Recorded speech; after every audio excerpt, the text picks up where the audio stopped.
(9월 27일) 열리는 라리가 세리에 A EFL컵 경기 분석해 보도록 하겠습니다.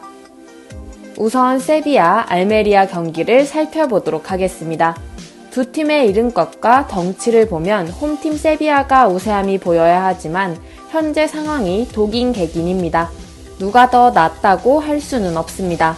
최근 세비야가 이런 극도의 부진을 보이는데 프런트의 움직임도 보이지 않고 있습니다. 챔피언스 리그에서도 한 수 아래 랑스를 불러들여 당연히 승리를 거둬야 할 정도의 팀인데도 이기지 못했습니다.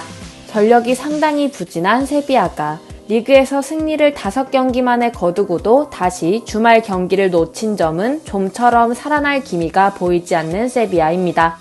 그래도 이런 세비야의 수준이라도 알메리아가 원정에서 상대하기에는 리그 22의 수비력이 반격을 위한 뒷받침을 해줄 수 있을까 의문입니다. 이어서 마요르카 바르셀로나 경기를 살펴보도록 하겠습니다. 바르셀로나가 마요르카에 강한 게 아니라 10년 동안 펼쳐진 마요르카와 바르셀로나의 라리가 경기에서 모두 바르셀로나가 승리했습니다.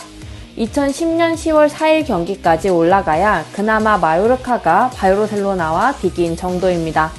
마요르카의 홈 강세가 뚜렷했던 몇 년 동안 레알 마드리드도 마요르카의 홈에서 패하고 떠났지만 바르셀로나는 전부 다 승리했습니다. 매년 선수들이 보강되고 떠나고 하는 프로 경기에서 큰 의미가 있냐 하는 수치일 텐데 이런 징크스는 생각보다 강합니다. 바르셀로나는 셀타비고 전에서도 결국 3대2 역정승을 얻어냈는데 현재 팀의 기세는 한동안은 쉽게 꺾이지 않을 듯 합니다. 이어서 유벤투스 레체 경기를 살펴보도록 하겠습니다. 레체의 순위가 현재 세리에 A 3위지만 이 순위가 끝까지 유지되리라고 보는 사람은 많이 없을 듯 합니다. 라치오와 피오렌티나를 상대로 승점을 얻어내긴 했지만 전력 면에서 월반한 경기는 아직 거의 없습니다. 레체는 경기력 면에서 점유율을 내주고 버티는 것은 한계가 뚜렷합니다. 올 시즌 결과를 얻어내는 점은 확실하나 이게 유벤투스까지 통하기에는 레체가 좋은 모습을 보여준 경기를 보았더라도 다소 어려울 것으로 보입니다.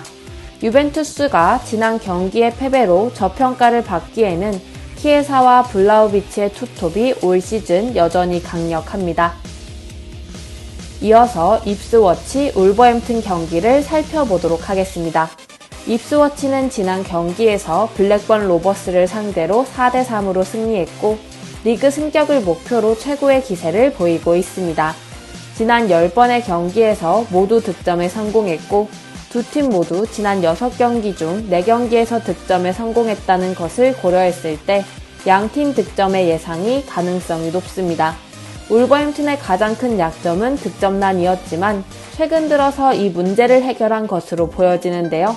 개막전에서 맨유 상대로 득점에 실패한 이후 모든 경기에서 최소 한 골 이상을 기록했기에 입스워치 상대로도 득점하는 데는 문제 없을 것으로 예상됩니다.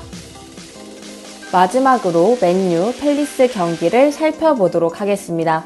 맨유의 현재 상황이 좋지 못해 선수들의 면면이 아쉽지만 다르게 생각하면 오히려 부상으로 얇아진 스쿼드가 오히려 대거 로테이션을 돌릴 만큼 여유가 없다는 말도 되는데요. 어쩔 수 없이 나와야 할 선수들이 나오게 될 수 있습니다. 반면 크리스털 팰리스의 입장에서는 리그컵에 집중할 만한 여력도 없는데요. 그리고 맨체스터의 홈인 올드 트래포트에서 맨유는 매우 강했습니다. 지난 시즌 브라이튼에게 패배하고 올 시즌 브라이튼에게 다시 패배할 때까지 홈에서는 패배하지 않았습니다. 홈 강세가 지난 시즌 리그컵에서도 이어졌습니다.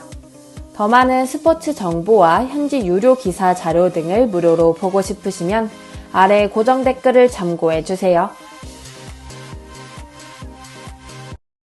조금 더 확실하고 꾸준한 수입이 없나 고민하시나요? 조금 더 안정적이고 확실한 수익을 원하시나요?